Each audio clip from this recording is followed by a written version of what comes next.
레위기 속의 그리스도라는 제목으로 말씀을 보는데 레위기서 17장 11절입니다. 찾으셨으면 같이 합독하겠습니다. 육체의 생명은 피에 있음이라 내가 이 피를 너희에게 주어 제단에 뿌려 너희의 생명을 위하여 속죄하게 하였나니 생명이 피에 있으므로 피가 죄를 속하느니라. 아멘. 창세기에서는 우리의 원죄 문제 해결하는 창세기 3장 15절에 여자의 후손에 대해서 이렇게 강조하고 계십니다. 창세기에서는 우리의 근본 문제에 대해서 밝히십니다. 세상 어느 종교에서도 뭘 밝히지 못하고 있냐면 우리 인간의 문제가 어디서 왔는지 근본 문제에 대해서 밝히지 못하고 있습니다. 그래서 인간이 왜 그토록 실패할 수밖에 없는가? 하나님을 만나 하나님 안에서 하나님의 축복을 누리도록 인간이 창조되었는데 하나님을 떠나서 그렇다고 성경에 말씀하고 계십니다. 그래서 그 창세기 3장 15절에 여자의 후손을 줘서 하나님 만날 수 있는 길을 열겠다는 게 창세기의 주요 내용입니다. 근데 세상 사람들한테 붙잡고 당신의 문제가 창세기 3장 문제에서 왔다 그러면 이해할 사람이 몇이나 되겠어요? 나도 처음에는 잘 이해가 안 갔는데. 그래, 창세기 3장 문제 내가 예전에 들었던 에덴 동산에서 아담과 하와가 선악과를 따먹고 하나님께 쫓겨난 사건이지 그 정도는 알고 있었지. 그게 실제로 우리의 문제라고 그러면 그걸 이해할 사람이 몇이나 되겠어요. 그런데 그 이해할 수 없는 문제가 우리의 진짜 문제라고 성경은 밝히십니다. 하나님은 우리 인생을 두고 너희가 하나님과 함께 해야 되는데 하나님을 떠나서 문제 왔다고 그렇게 분명히 우리의 문제에 대해서 밝혀주십니다. 그래서 그 해결책을 창세기 3장 15절이라는 걸로 확실하게 우리에게 주셨습니다. 여자의 후손, 남자의 씨로 태어나지 아니한 여자의 후손. 사람은 사람인데 하나님이신 그분이 오셔서 우리의 모든 문제를 해결하겠다고 약속하신 겁니다. 그래서 창세기에는 우리 인간의 멸망의 원인과 그리고 거기서 빠져나올 수 있는 하나님의 약속에 대해서 곧 그리스도에 대해서 정확하게 말씀하고 계십니다. 내가 행하지도 아니한 죄, 쉽게 말해서 원죄 때문에 인간은 그토록 망하는 겁니다. 사람들이 자꾸 어려움에 빠진다 그러잖아요. 자꾸 내 생활이 어렵다 그러잖아요. 그게 왜 그러냐면 창세기 3장 문제 때문에 그렇습니다. 이게 계속 반복이 되거든요. 이게 권세가 꺾였지 실체가 사라진 게 아니에요. 그래서 계속 다가옵니다. 창세기 3장 문제는 어떤 문제입니까? 우리가 사단에게 속아서 하나님을 떠났고 죄와 저주 속에 갇힌 사건입니다. 근데 그 사건이 지금도 계속 우리 인간을 공격하는 거예요. 그게 더 발전을 해서 내 피림으로 발전한 거예요.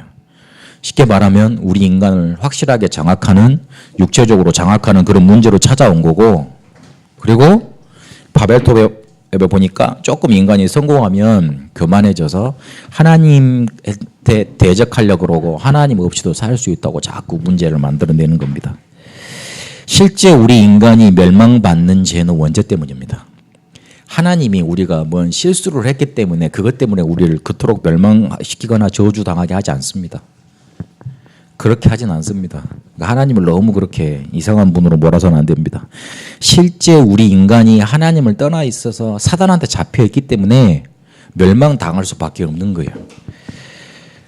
그리스도를 보내셔서 우리의 원죄와 그 원죄로 인하는 문제를 완벽하게 해결하겠다고 약속을 처음 제시하신 게 창세기입니다. 그 뒤에 출애굽기 이야기가 나타났죠. 출애굽기에서는 피언약을 회복하라는 겁니다. 그런데 약속을 잊어버릴 만큼 이스라엘 백성이 잘 살게 됐습니다. 그 약속을 너희만 알고 있지 말고 온 세상을 알리라고 부르셨는데 큰 민족이 되고 그리고 먹고 살만하니까 잊어버렸습니다. 이스라엘 백성이 가나안 땅에 흉년이 들어가지고 그것도 그 근동 집안에 전 세계적으로 흉년이 들어가지고 완전히 굶어 죽게 됐잖아요. 그래서 완전히 멸망당하게 됐는데 거기서 빠져나오려고 열심히 몸부림을 쳤어요. 근데 그렇지 못했잖아요. 결국 그러다가 요셉이 먼저 거기에 총리로 가 있어서 문제를 해결하는 그 틈바구니에 끼어서 애굽으로 내려가지 않습니까? 애굽으로 내려가서 그 사람들이 잘 살게 됐습니다. 그래가지고 큰 민족을 이루지 않습니까? 큰 민족을 이뤄서 이제 어느 정도 자기들이 이제 어느 정도 이제 자기 민족에 뭔가 이렇게 막 정체성을 유지할 만큼 그렇게 되게 커졌어요. 그런데 그렇게 시간이 지나다가 요셉 이후에 요셉 같은 그런 제자, 복음 전달해줄 사람들이 안 나타난 거야. 그래서 무슨 상태가 되어버렸냐? 노예 상태가 되어버렸어요. 노예 상태가 턱 돼보고 나니까 다급하거든요. 그래서 하나님께 매달렸습니다. 그러나 바로 사단을 뜻하는 바로 그리고 세상을 뜻하는 애굽에 완전히 노예 상태가 되어가지고 그때는 이미 늦은 상태였어요. 인간이 그렇습니다. 먹고 살만할 때는 하나님에 대해서 잘 안 찾아요. 그리고 처음에 이렇게 문제가 있어서 교회 나왔을 때는 하나님을 강하게 붙잡는데 문제가 해결되고 나서는 하나님에 대해서 잊어먹어요. 그러다가 그 상태가 잘 유지가 되면 좋은데 어느 순간에 보면 슬쩍 돌아보면 자기가 뭔가에 꽉 묶여있거든. 노예 상태에 돼 있어요. 그러면 그때는 또 마음이 다른 마음에 솟아올릅니다. 왜 내가 이렇게 됐지? 나는 하나님 믿는 자녀인데 하나님 잘 그렇게 간절하게 붙잡고 있지도 않으면서 그렇게 돼버립니다. 그래서 어떤 상태까지 빠졌냐면 이스라엘이 태어나는 남자아이를 모두 다 죽이라 그런 상태까지 빠져버렸어요. 완전히 민족이 멸문되는 그런 위기까지 닥치게 된 겁니다. 멸망의 재앙이 다시 이스라엘한테 덮친 거예요. 자, 생각해 보세요. 자기들이 완전히 이렇게 흉년 만나서 죽을 위기에서 벗어나서 잘 살게 됐잖아요. 근데 예전에 자기들이 몇백 전에 당했던 그 모습이 다시 그대로 당한 거예요. 더 큰 뭔가 저주와 재앙을 같이 엮여져서 이렇게 다시 딱 나타난 거예요. 그때 하나님이 무슨 답을 주셨냐면 모세라는 사람을 부르셔서 희생제사라는 답을 주셨어요. 그리스도로 뜻한 거라고 우리는 지금 알고 있는데 처음 그 말을 하나님이 말했을 때 알아듣는 사람이 없었을 거 아니에요. 너희가 지금 애굽에 노예되어 있는데 거기서 빠져나오는 길이 희생제사라고 말을 하면 누가 이해를 하겠어요? 하나님 뭔 소리예요? 아니 좀 하나님 우리 사정을 생각해 보세요. 우리가 좀 힘이 있어야지. 애굽하고 싸워야지. 바로하고 이렇게 힘 겨루기를 해가지고 이겨야지. 우리한테 좀 전차를 주시고 전차가 예전에 탱크잖아요. 지금 말하면 탱크잖아요. 그런 걸 주시고 돈을 좀 주시고 유명한 인물들을 우리에게 주십시오. 그래야지 우리가 벗어나지. 희생제에서 그게 뭔 말입니까? 그랬을 거 아니에요. 그런데요. 모세는요. 여기에 토를 달지 않았어요. 무슨 말입니까? 이해했다는 말이에요. 자기들 선조한테 주신 하나님의 언약을 이해했다는 뜻이에요. 그걸 이해한 모세가 바로왕한테 가가지고 바로왕하고 싸우는 내용이 무엇입니까?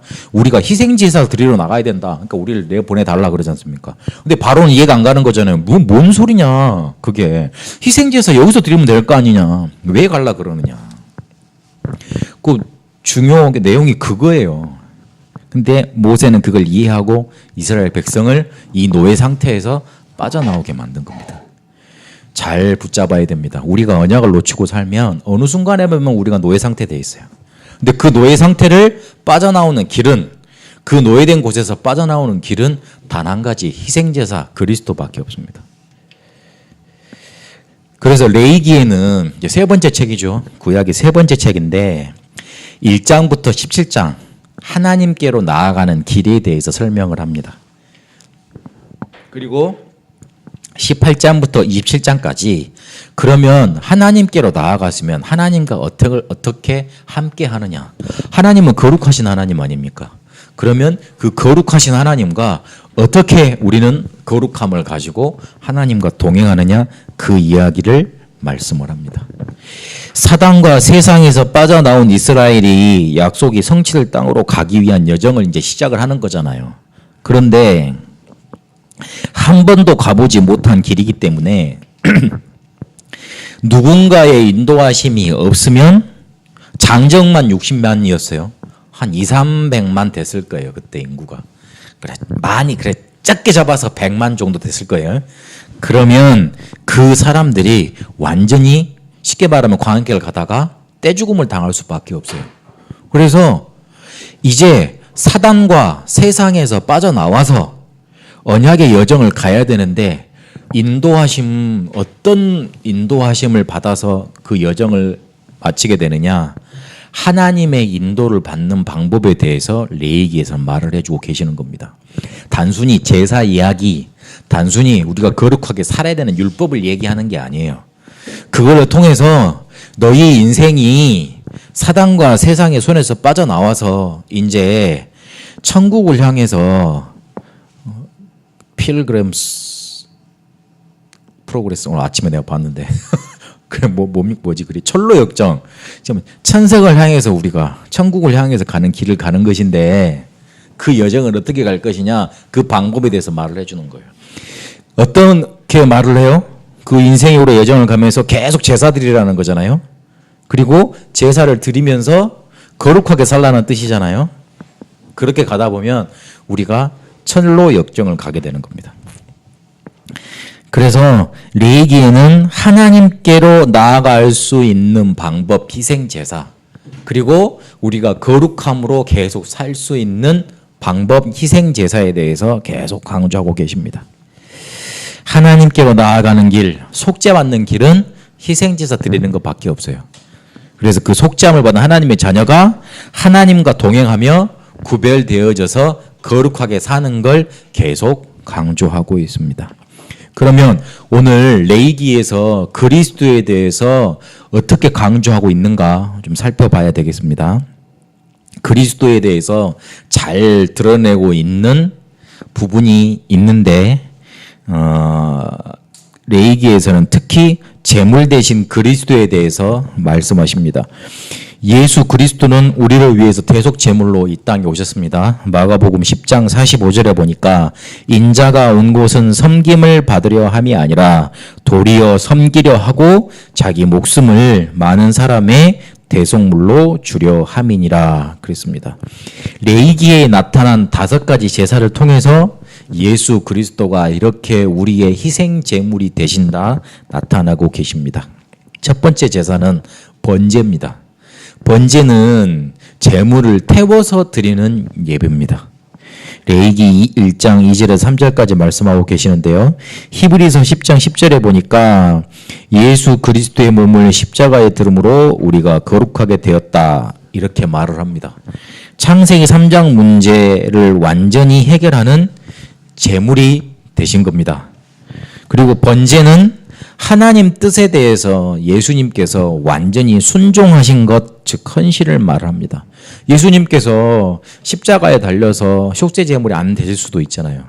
그런데 자기의 모든 것을 들이셔서 우리의 목숨을 대신해 주셨고 우리의 모든 문제를 해결해 주셨습니다. 그리고 두 번째 제사는 소제입니다. 소제는 곡식 제사예요. 곡식으로만 드리는 제사예요. 근데 그 소제만 따로 드릴 수 없어요. 분리된 제사가 아니고 피 제사와 함께 피와 함께 드리는 제사입니다. 어떤 의미로 해석이 되느냐? 우리가 구원받았는데 구원받은 거에 따라 나오는 감사, 그게 소제에서 말하는 의미입니다. 우리가 무엇 때문에 감사하다. 뭐가 잘 되니까 감사하다. 우리가 뭐가 얻어졌으니 감사하다. 돈이 많아졌으니 감사하다. 자꾸 그러잖아요. 병이 나았으니 감사하다 그러잖아요. 근데 하나님은 그거 미안하지만 안 받으십니다. 정확히 말씀드리면 안 받으십니다. 하나님이 받으시는 제사는, 하나님이 받으시는 감사는, 제사가 아니라 감사는 구원에서 나오는 감사입니다. 구원과 함께 드려지는 감사입니다. 그 말라기에도 보면 소 이렇게 키우는 물이 이렇게 울타리가 있는데 거기에 소가 하나도 없어. 자기 곡식이 하나도 없어. 그런데 나는 뭐 때문에 감사하다 그래요? 여호와로 인하여 감사하다 그래요. 하나님이 받으시는 감사는 그거예요. 하나님 내 문제 해결해 주시니 감사해요. 그게 아니에요. 하나님 나에게 그리스도 주셔서 감사해요. 오늘 또 그리스도와 함께 할 수 있어서 감사해요. 하나님 나는 원래 멸망, 저주, 재앙 당해서 지옥 가도 마땅한데 하나님 나를 구원해 주셔서 감사해요. 그게 진짜 감사해요. 그게 진짜 하나님이 받으시는 감사고 성경에서 말하는 감사예요. 피와 함께 드려지는 제사 소제. 우리에게 나타난 우리에게 임한 구원과 함께 드려지는 올려지는 감사. 하나님이 그걸 우리에게 원하시는 겁니다. 그리고 이 소제가 남으면 제사장들한테 주고 성전에 봉사하는 자들한테 나눠줬어요. 그러면 만약에 이런 나눠지는 것이 없고 제사장들이나 성전 관리하는 사람들한테 주는 곡식 예물이 없으면 어떻게 살아갔겠어요? 우리가 작은 예물을 드리고 헌금을 하는 것 같지만 그것 때문에 교회가 유지가 되고 그리고 목사와 전도자들이 복음 전하는데 거리낌 없이 돌아갈 수 있는 겁니다. 그래서 그런 의미의 헌금 그것도 말을 합니다. 그리고 세 번째 드리는 제사가 화목제. 이거는 화목이 필요할 때 하나님과 인간 사이에 그리고 사람과 사람 사이에 화목이 필요할 때 드려지는 제사가 화목제입니다. 화목제에는 그래서 관계 회복의 비밀이 있습니다.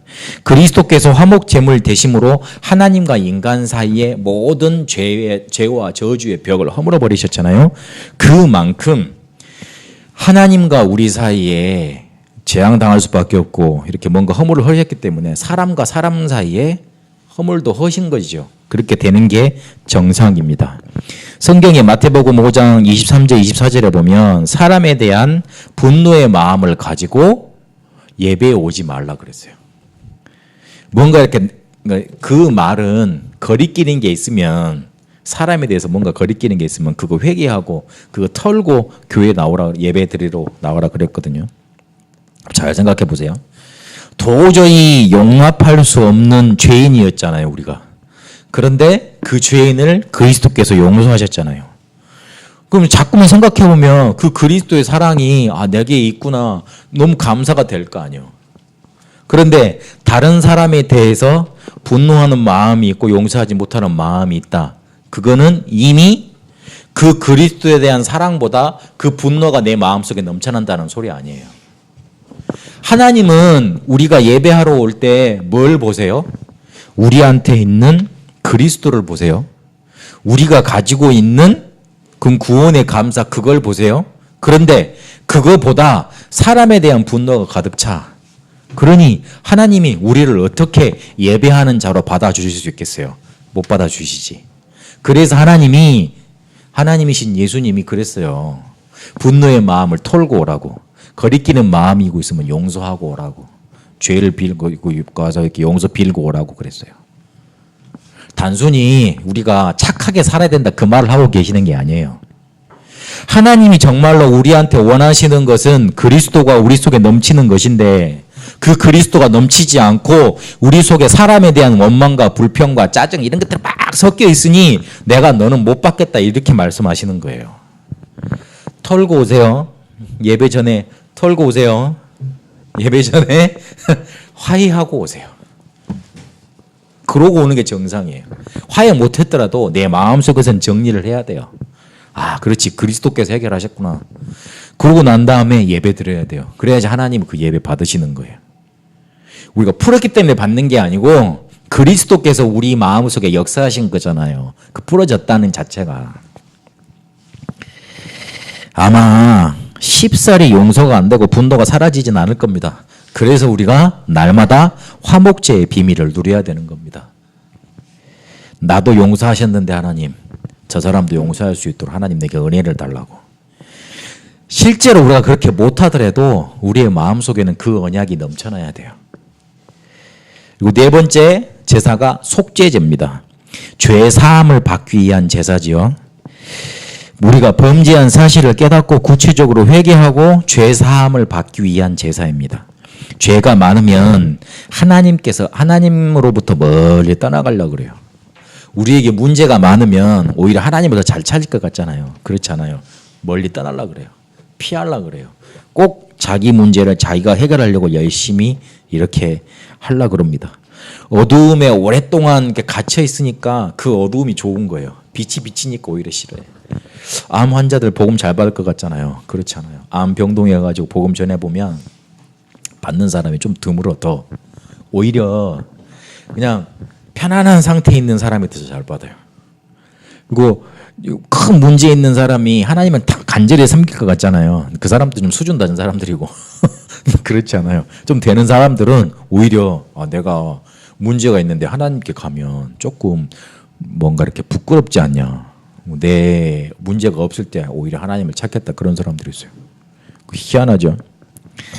그래서 이 세상 풍조가 어떻게 흘러가느냐, 자기를 죄인이라고 규정하지 말라고 그렇게 흘러갑니다. 너무 오랫동안 죄 속에 빠져있고 어둠 속에 갇혀 있었으니까. 그래서 지금 태어나는 게, 나타나는 게 뉴에이지 문화고 자꾸 프리메이슨 문화고 자꾸 그러지 않습니까? 그래서 예수 그리스도께서 속죄 제물이 되셨다는 것은 우리가 그런 어둠 속에 갇혀 있을 필요가 없이 하나님께 담대함으로 나아갈 수 있도록 그렇게 뭔가 담력, 큰 힘을 얻었다는 겁니다. 히브리서 10장 19절에 보니까요. 더 이상 죄에 묶여서 보응당할 필요가 없도록 하나님이 그렇게 속죄제를 통해서 모든 것을 다 해결하셨다는 거예요. 그리고 마지막으로 속건제. 속건제는 죄에 대한 보상으로 드리는 제사입니다. 하나님의 선물이나 다른 사람의 물건에 대해서 피해를 입혔을 때 거기에 대한 보상으로 드리는 제사가 속건제예요. 그러니까 다른 사람 돈이나 그 물질에 대해서 속여가지고 피해를 줬어. 그걸 대신 보상해 주는 거죠. 그럴 때 드리는 제사가 속건제입니다. 물질 문제는 하나님 앞에서 그리고 사람 관계에서 정확하게 해야 되는 게 맞습니다. 그래서 속건제물 대신 그리스도께서 우리의 모든 재물을, 모든 죄에 대해서, 허물에 대해서 보상하셨기 때문에 그런 마음으로 보상도 하고 이렇게 베풀고 그래야 되는 겁니다. 이 5가지 제사를 계속 드리라 그랬어요. 그 구약의 애굽에서 탈출해가지고 가나안까지까지, 그리고 가나안에서도 계속 이 제사가 이어졌어요. 광야 40년 여정은 이 제사 드리는 여정이었어요. 왜 그랬을까요? 아까 말씀드렸던 창세기 3장 문제가 계속 우리에게 다가오기 때문에 계속 그렇게 붙잡아야 되는 겁니다. 그래서 그리스도께서 뭐가 되셨냐고 레위기에는 말씀하시느냐, 제사장 되셨다, 그렇게 말씀하십니다. 제사장은 구약에서 하나님과 인간을 이어주는 중보자 역할을 했습니다. 히브리서 2장 14절에 보니까 그러므로 우리에게 큰 대제사장이 있으니 승천하신 자 곧 하나님의 아들 예수시라. 우리가 믿는 도리를 굳게 잡을지어다 그랬어요. 에베소서 2장 14절에서 16절까지 보니까 그는 우리의 화평이시라. 둘로 하나로 만드사 중간에 담을 어시고 원수된 것 곧 의문에 속한 계명의 율법을 자기 육체로 폐하셨으니 이는 이 둘로 자기의 안에서 한 세 사람을 지어 화평하게 하시고 또 십자가로 이 둘을 한 몸으로 하나님과 화목하게 하려 하심이라. 원수된 것을 십자가로 소멸하시고 그랬습니다. 하나님과 인간 사이의 중보자가 되신 거예요. 그분이 바로 예수 그리스도십니다. 그리고 그분이 우리의 구속자가 되셨어요. 베드로전서 1장 18절에서 19절까지 보니까 우리를 죄에서 그 피로 구속해 주셨습니다. 건전해 주셨어요. 왕 같은 제사장 된 우리들, 베드로전서 2장 9절에 그렇게 말씀하고 있죠. 그리스도를 통해서 용서받을 수 있고 날마다 예배할 수 있는 그 특권을 우리가 얻은 겁니다. 안 그러면 우리는 우리가 지은 죄에 따라 보응받게 돼 있어요. 그리고 제사장 대신 그리스도는 또 뭘 말을 하느냐, 그분이 우리의 보호자가 되셨다는 겁니다. 히브리서 4장 16절에 보니까 그러므로 우리가 긍휼하심을 받고 때를 따라 돕는 은혜를 얻기 위하여 은혜의 보좌 앞에 담대히 나아갈 것이니라, 그렇게 말씀합니다. 하나님께로 나오기만 하면 은혜 받습니다. 하나님께로 나아가기 위해 우리가 오늘 또 그리스도를 붙잡아야 됩니다. 우리가 광야 같은 세상에서 헤맬 줄 아시고 하나님이 우리에게 이미 은혜를 예비하셨어요.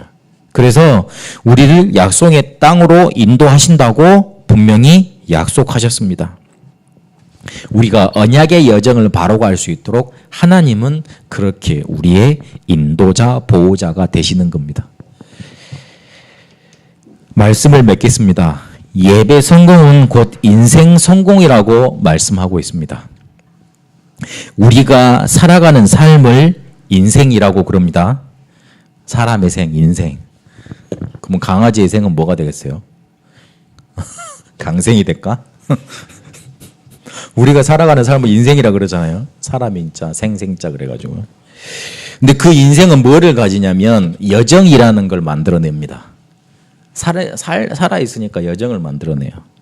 근데 그 여정을 내가 만들어 가느냐, 하나님이 만들어 가시느냐에 따라서 불신자의 여정, 세상 사람의 여정, 그리고 하나님이 우리에게 주시는 성도의 삶, 언약의 여정으로 바뀝니다. 갈라집니다.